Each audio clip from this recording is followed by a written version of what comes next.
Thank you. Thank you. Okay, can everyone hear me? It sounds like you can. My name is Christine Loredo, and I lead Fintech evangelism for Yodlee, and I also founded our award-winning incubator. Thank you for having me. I actually reside out in San Francisco in Silicon Valley, and I'm going to give a talk on what we've seen, or what I've seen with entrepreneurs and Fintech founders that has led them to success. But before I do that, a little bit about my company and about myself. How many of you in the room know Yodlee and what we do in Fintech? Okay, a few hands. So I'm going to give you a little bit of info so everything I speak about is more relevant. So Yodlee is one of the Fintech pioneers. We started our business in 1999. We operate in 15 markets, have a growing and flourishing business here in the UK. But essentially, we have helped banks, FIs, and now Fintechs with financial data. We actually pull in the financial data for the banks. We secure it. We cleanse it. We make it readily available so Fintechs and FIs and others can build really meaningful solutions to help us live better financial lives. And basically, 7 years ago, I was brought on to really develop the non-bank business, the Fintech business. And about 5 years ago, I said, wow, we really need to help these startups. We have an ecosystem. We have great data. Let's start an incubator. And we started an incubator about 5 years ago. We've now graduated 40 companies. We're looking to do more with the incubator. These companies have been around the world. And so I do a lot of work with Fintech startups. Before joining Yodlee, I actually worked in mobile consumer services, companies called Yahoo and AOL you may have heard of. And then I was like, I'm in Silicon Valley. I want to get into the startup world. So I went to very early stage startups. I raised a first round. It was very hard. I tried to build product market fit. I tried to build teams. I got caught in a mobile payments company that one day we had this great old business that was funding our new growth business. And then all of a sudden, the political environment changed on the Hill in the US, and our bread and butter business was shut down, which caused so much turmoil because we had to go raise money to grow our new business. Crazy stuff. So I ended up joining Yodlee after that, and then the rest is history. But in addition to overseeing our incubator, my job is to really talk to startups around the world and listen to their needs and ensure that our product roadmap has solutions that'll help them build services faster.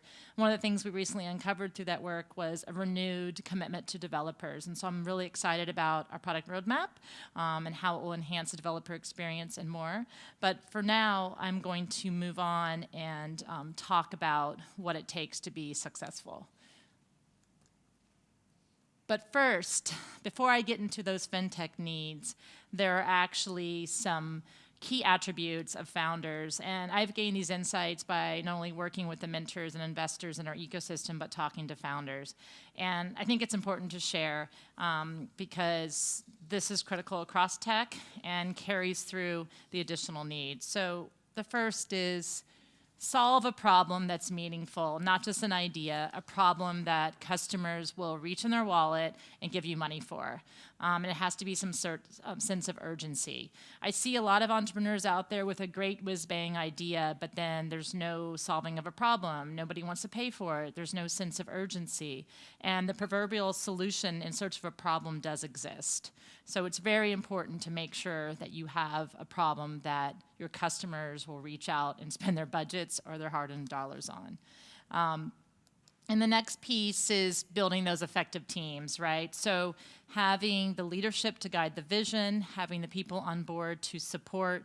But in Fintech, it isn't exactly an area where there are turnkey tools and free scripts that one can use to come up with an app or service. It isn't like some other tech venture where barriers aren't low.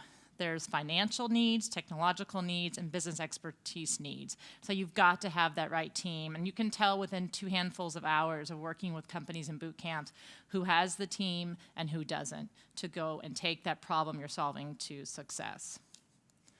Third item is flexibility. So having to be flexible, especially in the beginning when you're trying to make sure you have that problem that people will reach in their wallets and pay for. So tinkering, testing, refining. The entrepreneur has to be committed to being flexible and guiding the team to be flexible and kind of ruling out what doesn't work and finding what does work and staying committed. And you know, the other thing is it's not just about that problem you're solving, but in technology, the market changes every 6 to 7 years as a whole new generation grows up and starts to spend money. So this means that change is inevitable, and navigating that change is critical for success. The final attribute has to do with grit or focus, never giving up, perseverance. So this contradicts a little bit of what I said before, saying, okay, tinker, test and refine, but then once you find that product market fit, these entrepreneurs, if they're going to succeed, they have to stay committed, they have to persevere, they have to keep those blinders on so that their developers or their product team isn't chasing squirrel or the next best idea. And it's really key, especially when you found that sense of urgency and you have customers that'll pay for it through their wallet or through their budgets. So given that these 4 key attributes are there, startup fintech needs are pretty robust. This is a wheel that I created for our incubator companies so that they can understand what the needs are. And if you don't have the needs, then it's very important to get access to them. As you know, money and health are probably the 2 most critical pieces in one's life, and they're the most regulated.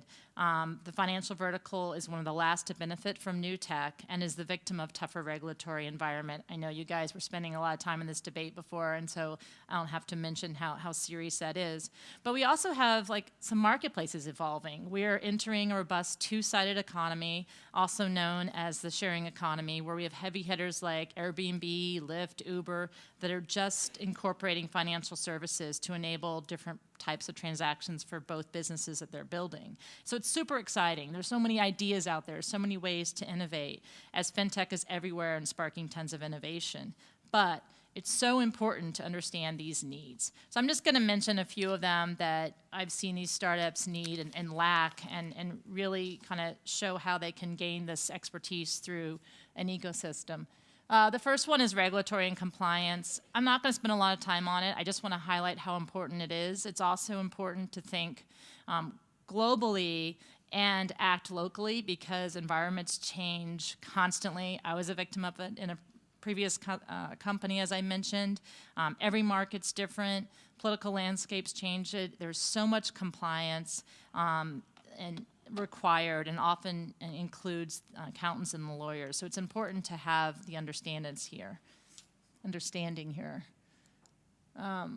WorldClass data access. To build great products, fintech startups need access to data, whether it be APIs or feeds delivering financial data, market exchange data, investment data, market intelligence data from media, consensus data, or credit data. I think you get the idea. It is pretty much guaranteed that this data will be critical to the success of the new solution. There are many providers out there, and after dealing with startups again and again, I tell them the best way is to work with the entity that has the most robust data. I've heard so many of them getting burned because they didn't have what they needed at the end of the day as they're growing their business. And then you also need a provider that makes sure that data is meaningful and enriched and puts it to good use. There's a lot of companies out there providing data, so it's important to ask those questions and ensure you have the most comprehensive data. I know my company works very hard to ensure that we have the massive scale and that we have this data in a secure environment to be used. So definitely tell startups to ask the question. The next piece, which comes naturally, is security and scalability, a big need. When it comes to finances, consumers need to know, and customers, whether you're an SMB or a consumer, need to know that their money is safe in secure hands. Financial institutions have a history of earning that trust through long-term relationships. So if you're a new bank and if you're handling data of any sort, then you need partners and vendors with a high caliber of regular security audits. Working with a partner that handles this data in an ensure way can allow you to ride along with it. I know that our platform at Yodlee allows our customers to benefit from the full breadth of rigor and our risk management programs. So some benefits of working with a bigger player is the same platform exists for the top of the market FI as does the 2 guys or gals in a garage. So that's a big benefit. So make sure if you're a startup to ask those questions. Okay, development help and UI needs. And really, this is product. I tell every company in fintech, you have to be highly customer-centric. You have to talk to your customers and look at data that shows how they're using your product and how they're not using it. And those pieces are very important because what they say isn't always what they do. And we've had a lot of entrepreneurs that are coming into our incubator program and they're spending time with partners and distribution channels. And we say, stop, please focus on your product. It is so important in fintech. It has to be right, especially in the beginning. I mean, the best use of time is to be highly product focused. So if you just think about it, it's much more important in fintech. So if it's social app, and I work in consumer mobile technology before, and not that instant messaging wasn't important back then, but if you think about it, you know, if you have a data feed that's incorrect in social, it's not as big of a deal as a data feed for a budget of an SMB customer. If your budget is wrong, your customer can't manage their business. So get your product right, spend the time there. It's also important for the startup to have access to development help as they scale. They may get into complex fintech areas, and it pays to find developers or work with partners who have been in these circumstances or handled data of this nature before and can help achieve these complex areas. So, minimal viable product feedback. This is really critical, especially in fintech. I tell startups that, okay, so you think you have everything right. There's so much importance of using industry leaders to help validate in the early stage. The tight community is very connected and influential, and getting feedback and help with market validation is critical to better funding as well. Essentially, you have those folks within your marketplace that can help you, and then you put together the right process to launch your product, and then you can always go back and forth to your industry leaders. So what does that mean? So we tell startups, and this is really through going through 40 companies and working with companies in our portfolio, that you really have to follow a pretty 4-step process, which includes designing a beta program that can effectively capture, process, and share data-driven feedback from your business and customers.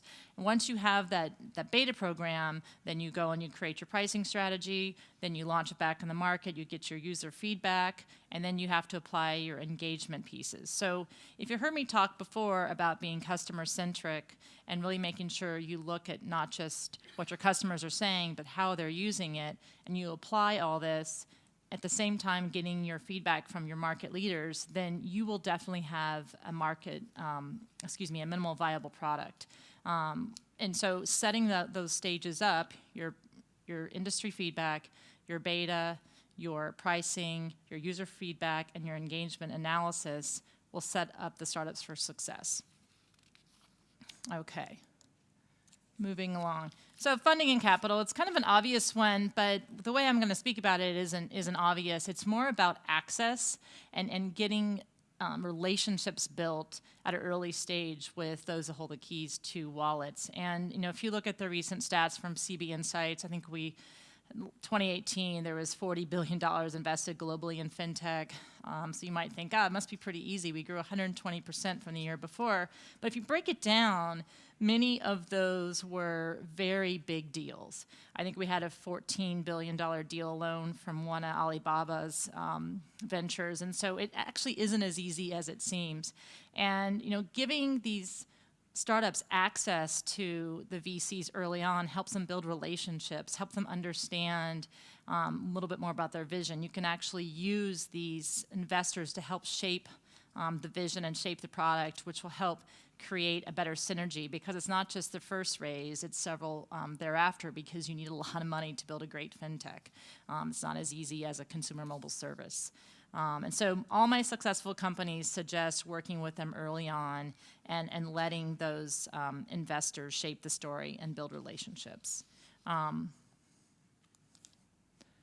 Business acceleration. So, if I think about all those pieces of the wheel, business acceleration is super important because fintech is complicated.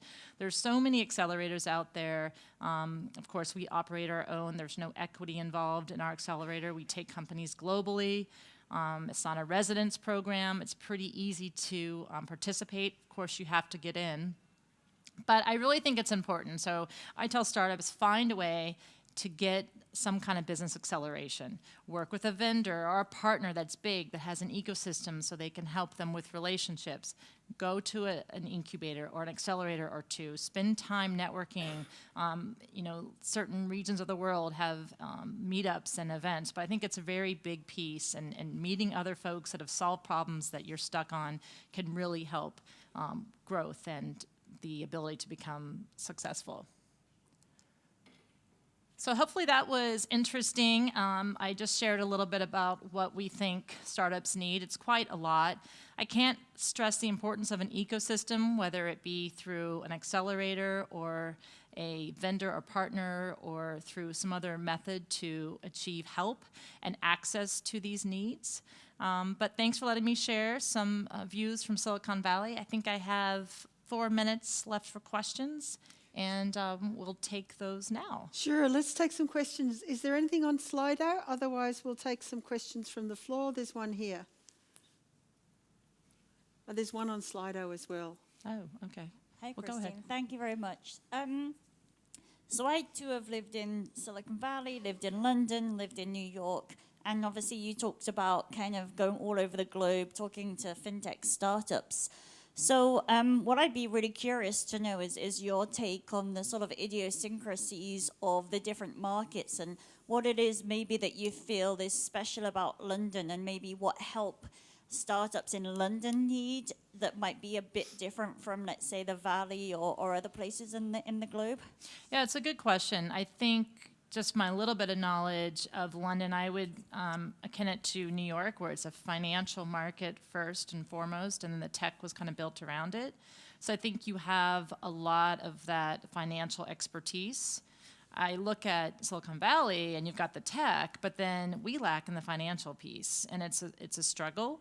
But I think in London, that benefit is folks that have been in finance and working with banks and markets. So there's a lot of resources, but I think when you bring on those people that have the financial service expertise, you have to realize they may not have the tech. But I think another benefit to London is it's a techier market than some of the other European markets. So I think there's a lot of great ideas, a lot of innovation going on. It's partly because of those two pieces. Great. What about this one? What are some of the most exciting business ideas and startups that have come through your program? Oh, that's a great one. Well, there's some really interesting things. I don't know if you guys have heard of PropTech, property technology. There's a ton going on there, especially, I think London is similar to San Francisco, where a lot of people can't buy a house because it's so crazy expensive.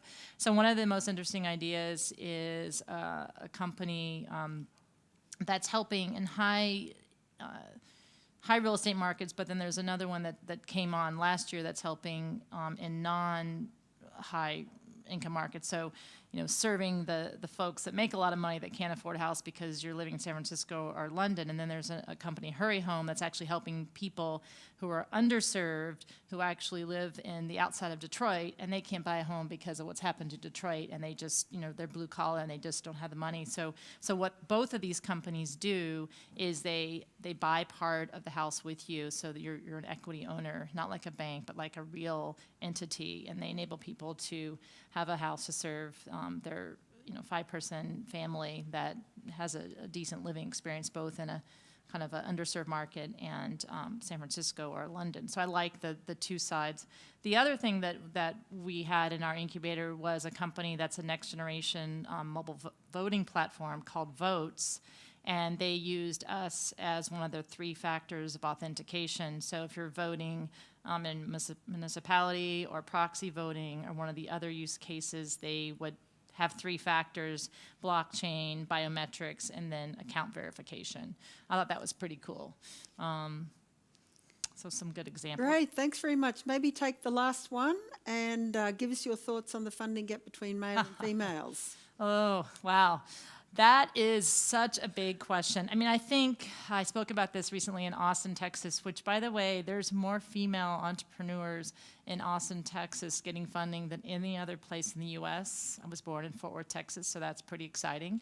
But That's also a big gap. And I think part of the problem, and we run this incubator, and we don't have that many applicants coming from female founders. It is a requirement for us to have one company with a female founder, and it is tough to find. So I think it's hard to fund companies when there aren't companies to fund. So I know in talking to VCs around the US and New York and some other places, I know there's a big effort to change that. But I mean, my biggest point is female founders get up and get out there, because the stats are overwhelmingly strong. Women founders do a great job. The numbers are high. They're outperforming companies led by men. And that's just, they've got to get up and get out there. So. Fantastic. What a great way to finish the panel. Thank you.